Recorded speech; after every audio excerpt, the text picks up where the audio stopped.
Après vous avoir parlé de la Wii U dans ma précédente vidéo, je m'étais dit que ce serait bien de vous présenter un modèle de console qui, cette fois-ci, a bien marché chez Nintendo, comme la DS, la Wii, ou même la récente Nintendo Switch. Mais rappelez-vous de ce que je vous avais dit dans ma précédente vidéo, j'ai d'autres reportages comme ça à vous faire. Les mal aimés, ça me connaît bien. Et là, c'est pas dans mon placard que je l'ai trouvé, mais bel et bien sur mon meuble télé, aux côtés de la Wii et de la Switch. Bon, mal aimé, il faut dire que ce n'est pas le vrai terme pour décrire cette console. Et cette console, eh bien la voici.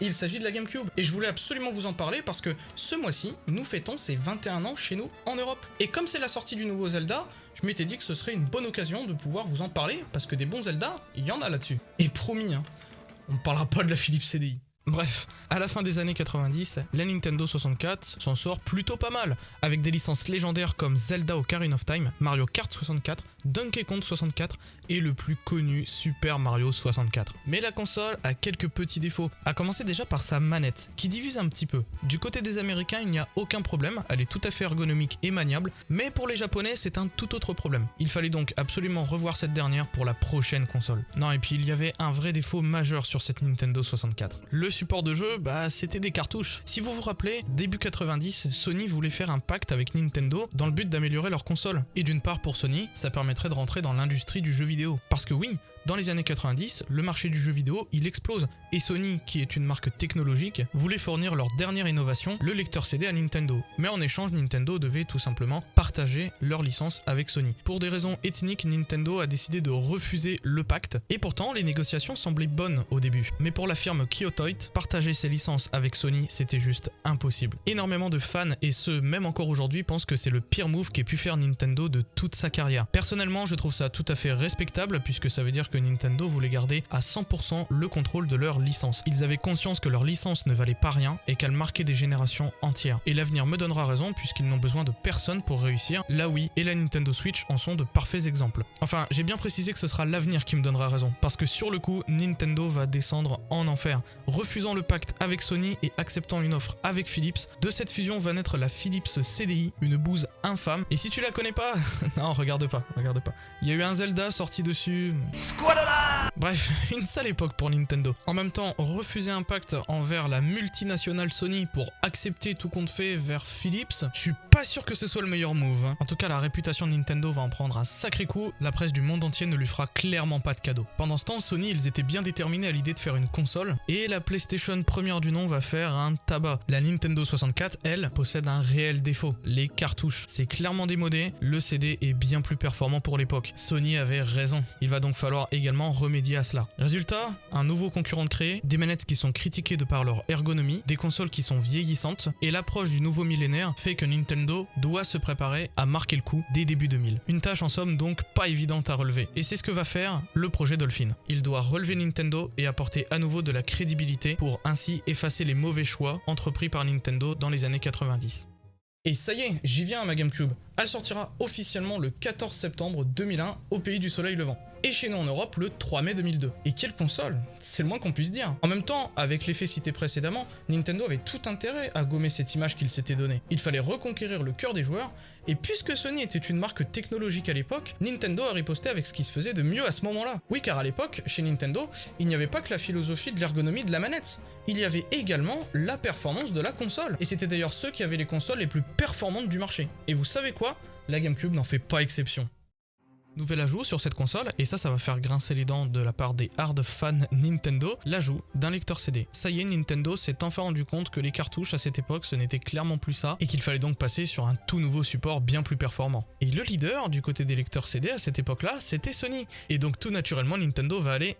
Eh bah non, Nintendo va aller chez un autre constructeur japonais, Panasonic. Eh bah oui, comme ça, on emmerde bien Sony jusqu'au bout. La console aborde un tout nouveau design, cette fois-ci complètement cubique, et avec une poignée à l'arrière pour pouvoir la transporter. Et dans la même continuité que la Nintendo 64, une panoplie de couleurs pour cette dernière. Et clairement, je pense l'une des consoles les plus mythiques en termes de design de chez Nintendo. Mais il n'y a pas qu'elle qui va changer, il y a aussi la manette. Rappelez-vous, je vous disais que la manette de la Nintendo 64 avait quelques petits défauts. Présentée en 1995 par Genyo Takeda, c'est ce monsieur qui a eu l'idée de réintroduire les sticks analogiques. Je parle bien de réintroduire puisque l'Atari 5200 est la première vraie console à avoir eu un stick analogique sur sa manette. Mais sans grand succès, et puis ça n'avait pas été repris du coup depuis 1982. Une formidable idée puisque le stick analogique va révolutionner la manière de jouer aux jeux vidéo à cette époque. Sauf que si pour certains réintroduire le stick analogique c'est une véritable révolution, pour d'autres ce n'est clairement pas maniable du tout de par la forme de la manette. Et ce reproche, ce n'est pas que la presse et les joueurs qui vont l'avoir, mais également un certain Shigeru. Il va la trouver peu adaptée pour les mains des japonais à cette époque. Et personnellement je trouve qu'il avait bien raison. Même si l'idée du stick analogique est une véritable révolution, il faut améliorer le dessin de cette manette. Et quoi de mieux que le père fondateur de Mario et Zelda pour dessiner cette nouvelle manette. J'ai nommé le Shigeru Miyamoto préféré. En plus d'être la plus grande star du monde du jeu vidéo, il a su également nous montrer son magnifique coup de crayon pour dessiner cette manette. Ce sera d'ailleurs lui seul qui la fera de A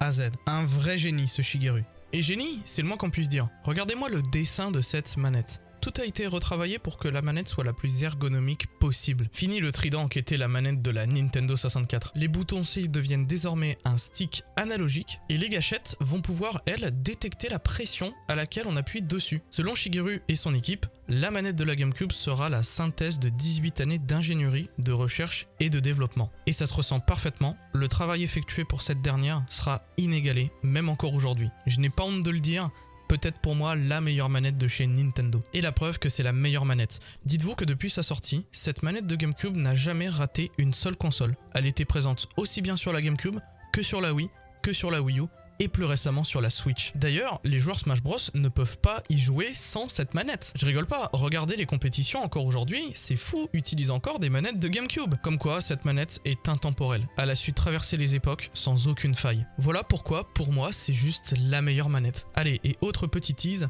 la manette de la GameCube sera la première manette sans fil venant de la part d'un constructeur. Là où à l'époque les manettes sans fil étaient déjà très rares, c'était souvent des constructeurs tierces qui les faisaient. Mais Nintendo avait bien envie de faire leur propre manette sans fil officielle. Et c'est ainsi que naîtra la Wavebird de chez Nintendo. Alors je ne l'ai pas sous la main, je ne pourrais pas vraiment vous la montrer, mais d'après les avis sur internet, c'est clairement une très bonne manette et qui n'était guère plus lourde que celle d'origine, filaire, alors qu'elle possédait 2 piles. Au rayon des innovations, on retrouve également le Cable Link. Regardez à quoi ressemblait la Switch à l'époque. Non, je rigole même pas parce que ce petit câble permettait entre autres de pouvoir relier sa Game Boy Advance vers sa GameCube. J'ai pu le tester sur 2 jeux uniquement, Zelda Force World et Final Fantasy Crystal Chronicle. Eh bien, je peux vous dire que ça fonctionnait parfaitement bien. C'était assez révolutionnaire pour l'époque et finalement, ça fait un peu penser à la Switch aujourd'hui. Toujours dans la même continuité, la Wii non plus n'a rien inventé, puisque regardez le premier brevet de la Wiimote imaginé sur la GameCube. Et non, vous ne rêvez pas, c'était bien dans les cartons de chez Nintendo. Mais ça ne verra jamais le jour sur la GameCube puisque c'était qu'un simple projet. Enfin, je sais pas si vous imaginez, mais on était début 2000. Je trouve ça juste incroyable de faire ça. Les Japonais étaient déjà dans le futur à cette époque. Allez, il est temps d'arriver dans le vif du sujet de cette vidéo, les jeux sortis sur cette GameCube. Et croyez-moi, ils ont largement dépassé les attentes des joueurs à ce moment-là. Franchement, ça me rend tout nostalgique. J'ai tellement passé des heures sur cette console, c'est incroyable. Que vous dire de plus?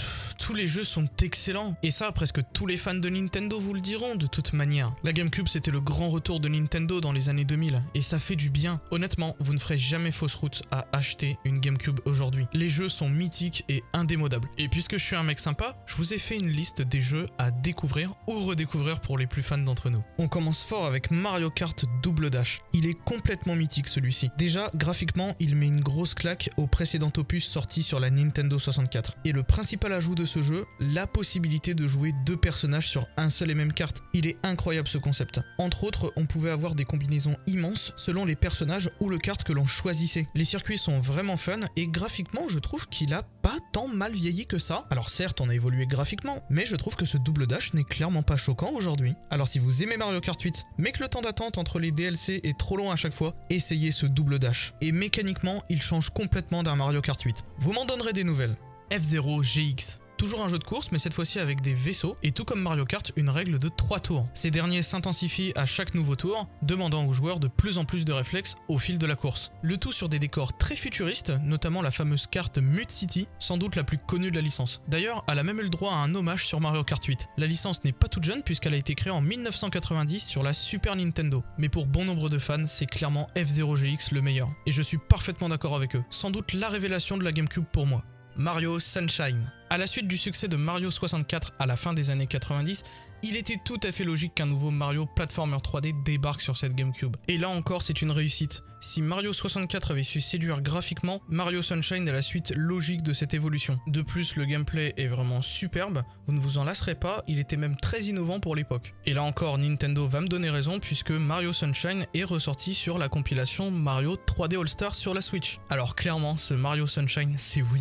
Surnommée la console Zelda par certains fans, la GameCube n'a clairement pas à rougir face au nouvel opus sorti sur la Switch. On commence par le remake de Ocarina of Time sur la GameCube. Alors il était sorti initialement sur la Nintendo 64, mais alors cet opus sorti sur la GameCube sera peut-être l'opus Zelda préféré de toute la communauté, rien qu'à lui seul. Je suis pas tout à fait d'accord avec les puristes parce que pour moi il y en a un qui est très bon aussi, sorti d'ailleurs sur la GameCube, mais clairement je recommande Ocarina of Time, vraiment c'est juste la base. C'est un peu le Pokémon argent de la saga Zelda en fait. Zelda Wind Waker. Non mais clairement, pour moi c'est vraiment mon préféré de toute la saga Zelda. Celui-ci est vraiment incroyable. Je n'ai pas eu l'occasion d'y jouer sur la GameCube, je ne vous cache pas, mais j'ai eu le droit à son remake sur la Wii U que j'ai trouvé juste incroyable. Il est d'ailleurs tout à fait fidèle à celui de la GameCube, c'est juste un texture pack HD hein, finalement. Mais franchement pour moi, mon Zelda préféré, je vous le recommanderais vraiment dans le mille. En fait, il change clairement graphiquement de ce qu'on pouvait avoir sur un autre Zelda.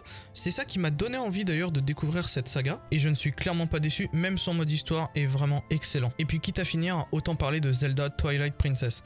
Alors certes, c'est un opus qui s'est beaucoup plus vendu sur la Wii que sur la GameCube, mais je considère qu'il est quand même à mettre dans le top parce qu'il est loin d'être mauvais. Il se veut comme la suite logique de Ocarina of Time et Majora's Mask. Il a été très apprécié mais en même temps un petit peu critiqué parce qu'on sentait que les développeurs voulaient brosser dans le sens du poil les fans de Zelda. Alors oui, il n'est pas complètement parfait, mais il a au moins l'avantage d'avoir entamé la transition sur les Zelda que l'on connaît aujourd'hui. Et ça, c'est pas une tâche facile dans le monde du jeu vidéo, surtout quand on a une communauté aussi énorme que celle de Zelda. Enfin bref, il y a vraiment plein de jeux à découvrir sur cette GameCube. Je n'ai pas parlé de Super Smash Bros Melee notamment. C'est littéralement le jeu le plus vendu de la GameCube. Et comme je le disais précédemment, il est encore joué aujourd'hui. Je n'ai pas parlé de Luigi's Mansion, le Animal Crossing, Metroid Prime, une licence que j'aurais voulu revoir également sur la Switch, Paper Mario, et même le jeu sur lequel j'ai le plus joué, Pokémon Colosseum. Non, clairement cette console est mythique et sa ludothèque est énorme. En plus, elle est clairement respectée de tous, là c'est clairement un bon choix. Mais si c'est une bonne console, pourquoi c'est une mal aimée me diriez-vous? Et ça c'est une bonne question, c'est tout simplement la concurrence qui a fait que cette GameCube s'est très mal vendue. Notamment Sony qui était en train de vivre sa meilleure époque. Déjà que la PlayStation première du nom s'était vendue à plus de 100 millions d'exemplaires, la PS2 va faire un ravage avec 155 millions, la console la plus vendue du monde. J'en ai pas parlé mais je ne l'ai pas oublié, la présence de Sega qui sortira sa Dreamcast, ce sera d'ailleurs sa dernière console, et puis rajouter à cela Microsoft qui pour faire concurrence avec Sony sortira sa Xbox première du nom. Forcément à ce moment-là les joueurs avaient un large choix sur les consoles et Sony faisait même exprès de vendre leurs consoles à perte pour attirer de nouveaux joueurs. Toutes ces raisons font que Nintendo, c'était un peu des vieux cons à ce moment-là. La nouvelle génération voulait des licences se disant plus matures et plus poussées graphiquement, mais est-ce réellement le cas? Moi je suis pas si sûr. Pour moi, Nintendo restera toujours indémodable. Et cette GameCube sera dans mon cœur et je pense dans celui de beaucoup d'entre nous. Mais attention, ne me faites pas dire ce que je n'ai pas dit. La PS1 et la PS2 sont également de très bonnes consoles et elles méritent parfaitement leur succès. Et voilà, c'en est tout pour l'histoire de cette magnifique console qu'est la GameCube. Elle n'arrivera pas à corriger les erreurs entreprises par Nintendo dans le passé, mais elle a au moins le mérite d'avoir un excellent catalogue de jeux. Alors, est-ce que je vous la recommande? Mais bien sûr que je vous la recommande. En tout cas, une fois de plus, c'était un réel plaisir de vous parler de cette merveilleuse console. J'espère vous avoir fait revivre des émotions pour les plus anciens d'entre nous, ou vous avoir donné envie de vous l'acquérir pour ceux qui ne l'avaient pas encore. En tout cas, c'était vraiment pas facile pour moi, l'épisode précédent était un petit peu plus simple, là il y avait énormément de recherches, c'était très compliqué de trouver des banques images également de bonne qualité, et je n'ai pas pu, à mon sens, aborder tous les détails, mais je voulais vraiment rester sur un format assez court, assez digeste. Et malgré le nombre d'heures passées sur cette vidéo, ça m'a fait clairement plaisir de vous la tourner. Je pense que je serai encore à la bourre, mais comme d'habitude, j'ai envie de vous dire. Encore une fois, je vous attends dans les commentaires, je vous lirai tous, quoi qu'il arrive. Et j'ai hâte de connaître votre avis sur cette console. Quant à moi, je vous dis à très bientôt. Bye les gens. Shigeru, j'ai toujours pas reçu le chèque.